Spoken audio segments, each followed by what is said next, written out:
So should you sell first, buy first, or maybe sell and buy at the same time?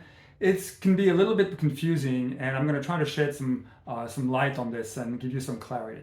Well, the obvious reason is going to be to sell first. And when I say the obvious reason is for three reasons. First of all, because if you sell first, you're going to have some financial clarity. In other words, you'll have the money in your bank account, you'll know exactly where you stand, you'll know exactly what your budget is going to be to maybe downsize from a house to a condo, or maybe upsize from a condo to a bigger house, or maybe because you want to move into a senior residence. A lot of our senior clients need the money to move into a senior residence for the ones who require what they call key money before you can move in.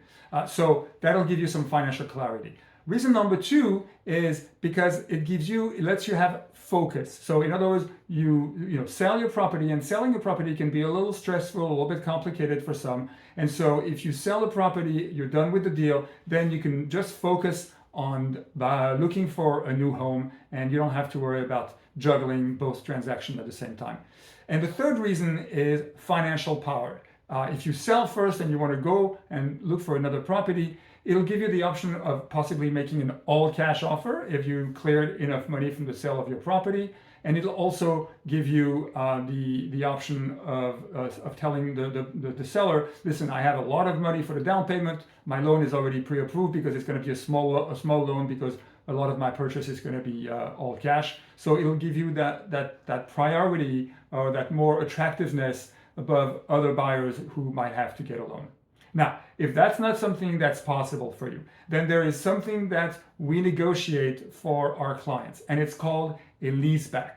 And the way the leaseback works is that after the close of escrow of your property, and by the way, we can negotiate a longer escrow, so maybe instead of 1.5 months, which is pretty standard, we can negotiate maybe a 2-month escrow or 2.5 months escrow. So the longer, it gives you more time before you close the transaction. Then you can have access to the money of the sale of your house, so you have complete access of it.